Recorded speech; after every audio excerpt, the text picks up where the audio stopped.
बिस्मिल्लाहिर्रहमानिर्रहीम।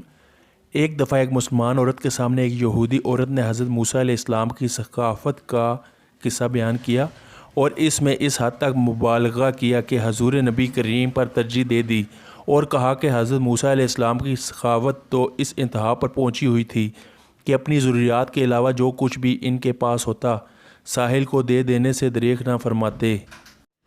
ये बात इस मुसलमान औरत को नागवार गुज़री। उन्होंने कहा, अंबिया अलैहिस्सलाम सब साहिब अफ़ज़ल व कमाल हैं। हज़रत मूसा अलैहिस्सलाम की सखावत व एहसान में कुछ शोबा नहीं, लेकिन सैयद आलम महबूब कायनात हज़ूर नबी करीम का मर्तबा सबसे आला है। और ये कहकर उन्होंने चाहा कि यहूदी औरत को हज़ूर नबी करीम के जोदो करम की आजमाइश करार दी जाए। मासूम बच्ची को नबी करीम की बारगाह में भेजा कि जाओ और आप सल्लल्लाहु अलैहि वसल्लम से इनकी कमीज़ मांग लाए। वो बच्ची नबी करीम सल्लल्लाहु अलैहि वसल्लम की बारगाह में हाज़िर हुई और सलाम अर्ज़ किया। आप सल्लल्लाहु अलैहि वसल्लम ने बच्ची से अर्ज़ की, या रसूल अल्लाह, मुझे आपकी कमीज़ चाहिए। इस वक्त हजूर नबी करीम के पास एक ही कमीज़ थी जो उस वक्त ज़ेब तन थी। हजूर सल्लल्लाहु अलैहि वसल्लम ने वही कमीज़ उतार कर उस बच्ची को अता फरमा दी। बच्ची आपकी कमीज़ मुबारक लेकर जब उस यहूदी औरत के सामने आई तो वो दंग रह गई और बोल उठी, वाकई हजूर नबी करीम सल्लल्लाहु अलैहि वसल्लम का मर्तबा सखावत कहीं बुलंद है। बल्कि एक मरतबा हज़रत बिलाल रज़ी अल्लाह ताला अन्हो से किसी ने पूछा कि आपने पहली दफ़ा हजूर को कैसे देखा। बिलाल रज़ी अल्लाह ताला अन्हो फरमाते हैं, मैं मक्के के लोगों को बहुत ही कम जानता था क्योंकि ग़ुलाम था और अरब में ग़ुलामों से इंसानियत सोच सलूक अमन था। इनकी इस्तात से बढ़कर इनसे काम लिया जाता था, तो मुझे कभी वक्त ही नहीं मिलता था कि बाहर निकल के लोगों से मिलूं। लिहाजा मुझे हजूर पाक सल्लल्लाहु अलैहि वसल्लम की इसी चीज़ का कतई इल्म ना था। एक दफ़ा क्या हुआ, मुझे सख्त बुखार ने घेर लिया। सख्त जाड़े का मौसम था और इंतहाई ठंड और बुखार ने मुझे कमज़ोर करके रख दिया। लिहाजा मैंने लहाफ उड़ा और लेट गया। इधर मेरा मालिक जो ये देखने आया मैं जो पीस रहा हूँ या नहीं, वो मुझे लिहाफ ओढ़ कर लेटा देख कर आग बगूला हो गया। इसने लिहाफ उतारा और सज़ा के तौर पर मेरी कमीज़ भी उतरवा दी और मुझे खुले सहन में दरवाज़े के पास बिठा दिया कि यहाँ बैठ के जो पीस। अब सख्त सर्दी, ऊपर से बुखार और इतनी मुशक्क़त वाला काम, मैं रोता जाता था और जो पीसता जाता था। कुछ ही देर में दरवाज़े पर दस्तक हुई। मैंने अंदर आने की इजाज़त दी तो एक नहायत मतीन और पुरनूर चेहरे वाला शख्स अंदर दाखिल हुआ और पूछा कि जवान रोते क्यों हो। मैंने जवाब में कहा, जाओ अपना काम करो, तुम्हें उससे क्या, मैं जिस वजह से भी रोऊँ। यहाँ पूछने वाले बहुत हैं लेकिन दावा कोई नहीं करता। किस्सा मुख्तसर के बिलाल ने हजूर सल्लल्लाहु अलैहि वसल्लम को काफ़ी सख्त जुमले कहे। हजूर ये जुमले सुनकर चल पड़े। जब चल पड़े तो बिलाल ने कहा कि बस मैं कहता था ना कि पूछते सब हैं, मदावा कोई नहीं करता। हजूर सल्लल्लाहु अलैहि वसल्लम ये सुनकर भी चलते रहे। बिलाल कहते हैं कि दिल में जो हल्की सी उम्मीद जागी थी कि ये शख्स कोई मदद करेगा वो भी गई, लेकिन बिलाल को क्या मालूम था कि जिस शख्स से इसका वास्ता पड़ा है वो रहमतुल लिल आलमीन हैं। बिलाल कहते हैं कि कुछ ही देर में वो शख्स वापस आ गया। इसके एक हाथ में गर्म दूध का प्याला और दूसरे हाथ में खजूरें थी। आप सल्लल्लाहु अलैहि वसल्लम ने कहा, इसे पियो और जाके सो जाओ। मैंने कहा, ये जो कौन पीसेगा, ना पीसे तो मालिक सुबह बहुत मारेगा। इसने कहा, तुम सो जाओ, ये पिसे हुए मुझसे ले लेना। बिलाल सो गए और हजूर सल्लल्लाहु अलैहि वसल्लम ने सारी रात एक अजनबी हबशी ग़ुलाम के लिए चक्की पीसी। सुबह बिलाल को पिसे हुए जो दिए और चले गए। एक रात फिर ऐसा ही हुआ, दूध और दुआ बिलाल को दी और सारी रात चक्की पीसी। ऐसा 3 दिन मुसलसल करते रहे जब तक कि बिलाल ठीक ना हो गए। ये था वो तारुफ जिसके बदन से इस लाफानी इश्क ने जन्म लिया कि आज भी बिलाल को पहले आशिक रसूल और बाद में साहबी रसूल कहा जाता था। उन्होंने हजूर के वसाल के बाद अज़ान देना बंद कर दी क्योंकि हजूर की याद में हिचकियाँ बन जाती थीं और ज़ारो कतार रोने लगते थे। आप हिजरत करके शाम चले गए और हजूर पाक के विसाल के बाद بس 2 مرتبہ اذان دی۔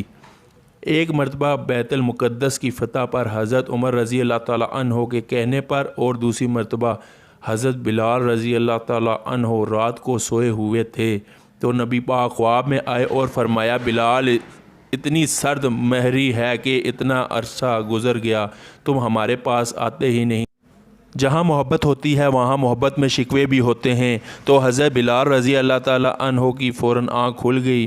بیوی سے فرمایا، ابھی تیاری کرو، میں ابھی رات کو ہی سفر کرنا چاہتا ہوں، میں صبح کا انتظار نہیں کرنا چاہتا۔ بیوی نے سامان باندھ دیا، چل پڑے اور مدینہ منورہ پہنچ گئے۔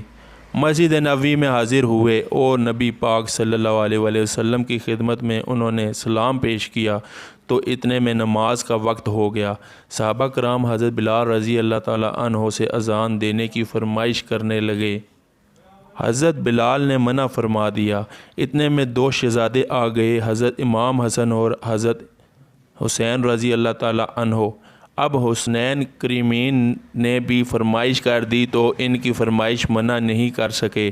شہزادوں کی بات کو انکار کی گنجائش نہ تھی تو حضرت بلال رضی اللہ تعالیٰ عنہ نے اذان دینا شروع کر دی۔ اللہ اکبر کہا تو صحابہ کرام نے وہ اذان کی آواز سنی جو نبی پاک کے زمانے میں سنتے تھے تو نبی پاک کی یاد میں جوش مارا، صحابہ کرام زار و قطار رونے لگے۔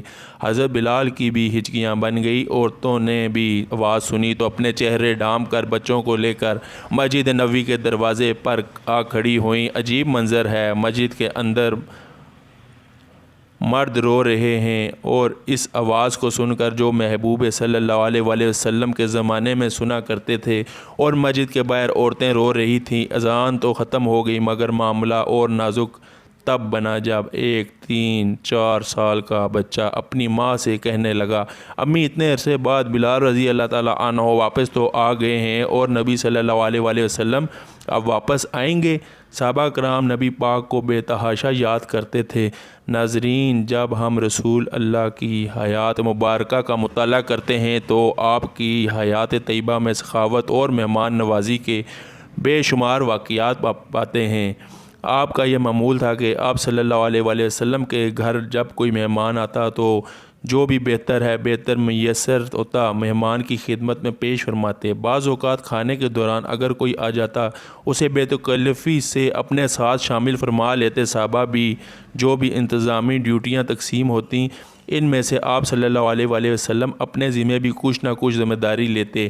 جب کافی تعداد میں مہمان آ جایا کرتے تو آپ صلی اللہ علیہ وسلم صحابہ کرام میں مہمانوں کی تقسیم فرما دیتے اور اپنے ساتھ مہمانوں کو گھر لے آیا کرتے۔ حضرت ابو ہریرہ رضی اللہ تعالیٰ عنہ بیان کرتے ہیں کہ ایک رات ایک کافر رسول اللہ کے ہاں مہمان بنا۔